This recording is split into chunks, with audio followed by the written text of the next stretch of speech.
So yun mga kaislaw. So ako uli si Don Islaw sa YouTube channel. Don Islaw po yung pangalan ko. At ang Facebook ko po ay Rodrigo Sigulpo. Yun po yung tunay kong pangalan. Rodrigo Sigulpo Jr. So balikan natin mga kaislaw yung in-upload ko nung nakaraan. Dahil dito sa open air na manok. So maraming tumawag. At maraming nagtatanong kung saan nga ba nagmula yung open air. So ito talagang palahi ko lang siya mga kaislaw. Palahi ko lang dito sa backyard ko. So bago tayo magpatuloy, intro muna.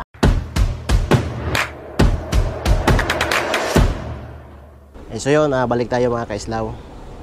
So ito talaga ay palahi ko lang dito sa aking backyard. So, sarili kong palahi. Hindi ko nga alam kung ano yung bloodline ng babae. So, napunta lang kasi sa akin. Nabili ko lang din yung babae na yun. So, pinalahi ko. So, maganda ang babae naman ay maganda. So, ito naman, ang tatay talaga nito ay white Kelso. So, galing kay Roldan Polo nga. At nabili naman niya yung materialis niya doon po kay sa Firebird Game Farm kay B-Boy Enriquez. So, sikat po yun na ano.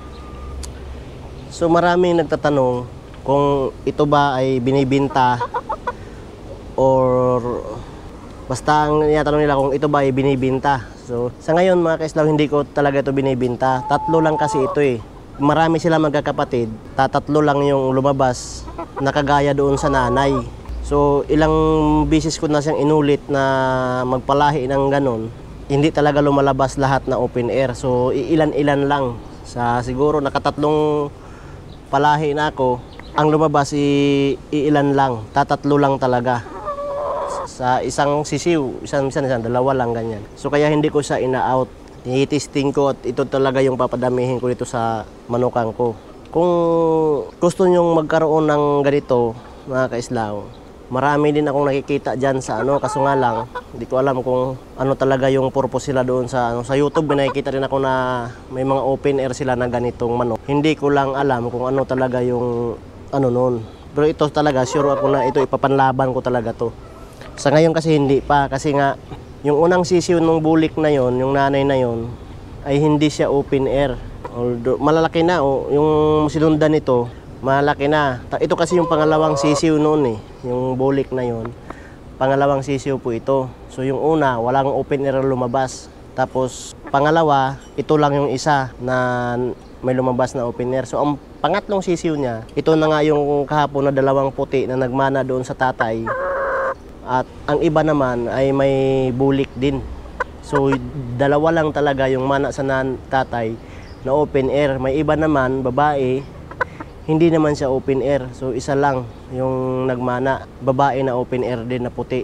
Kaso nga lang paa, nagmana din sa nanay, dilaw. So ito naman, mana sa tatay, puti yung paa.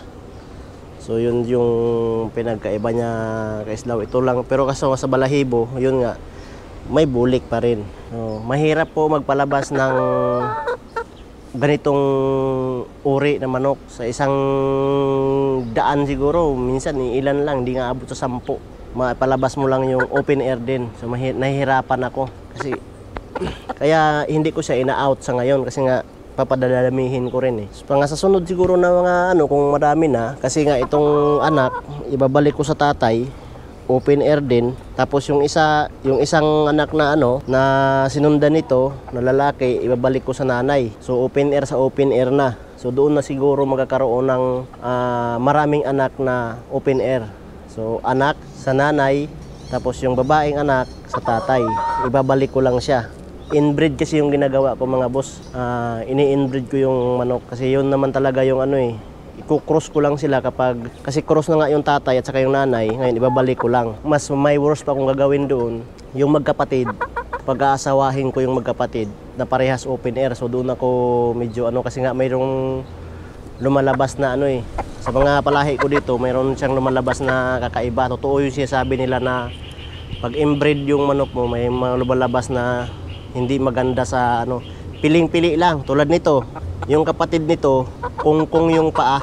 Hindi siya hindi ko alam kung sa incubator ba o paano siya nagkakaroon ng ganun. Yung mga daliri niya pabaluktot. Hindi din yun open air, bulik din siya. So ito lang yung lumabas. Sa 6 nga nasisiw, ito lang siya yung lumabas na ganun.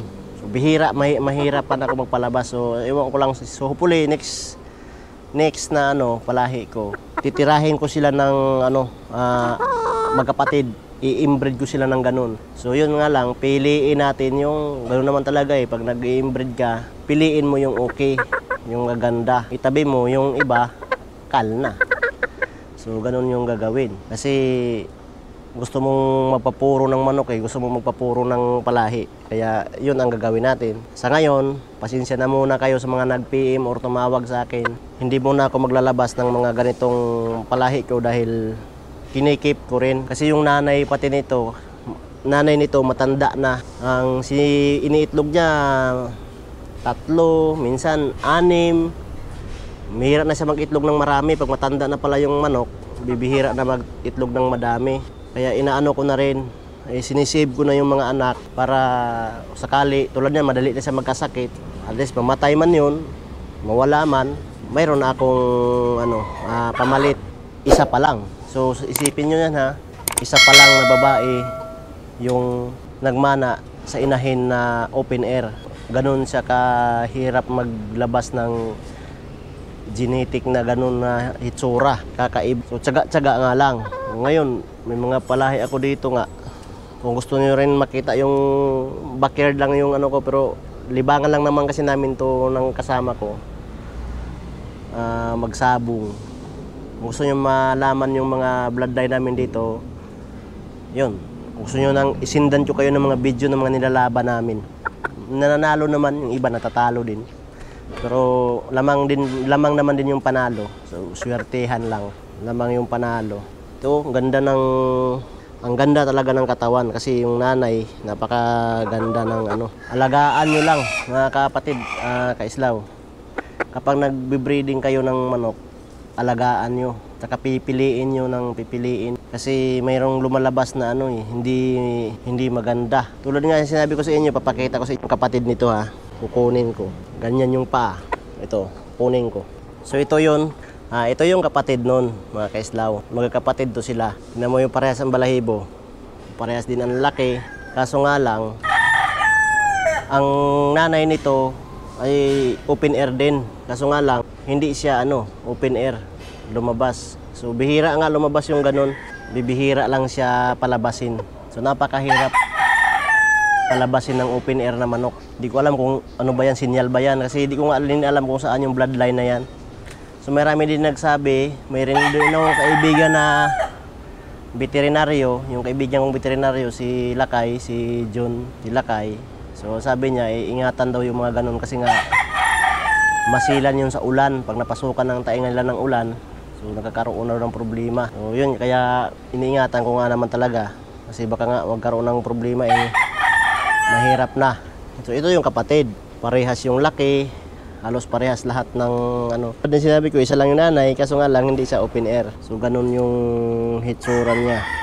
Ay 5K sweater naman na ding pair na babae, tapos yung tatay ay white kilso. Yun pa rin yung niya, yun pa rin yung tatay niya, white kilso. Tulad dito, white, sinibalang naman yung buntot. So, ang ilap nito mga kaislaw, so ito yun, kapatid. Di ba? Halo-halo yung nila. Mana sa nanay yung paa, bulik naman yung pero ang tatay nito, puti. Puti yung tatay. Diba? Napakailap. So isa lang yung nanay. Kita niyo naman. So ganun sila kahirap palabasin talaga yung mga ganung open air. Kasi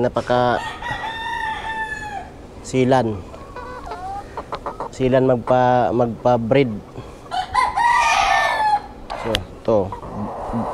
Papasok ko na kasi masakit yung katawan niya dahil lugun.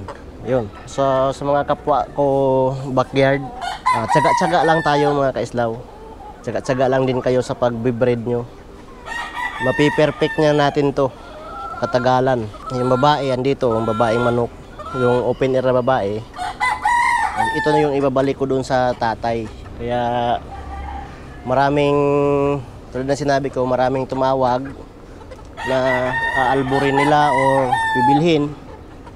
Hindi ko binibinta. So maraming tumawag sa akin kahapon, kagabi. Binibili nila to. Babae po ito. So hindi ko binibinta dahil kailangan ko rin kadamihin. So ito yung nagmana doon sa tatay. Puti yung balahibo. Dilaw nga lang yung paa. So ito yung ibabalik ko sa tatay para puti na yung labas sa karamihan.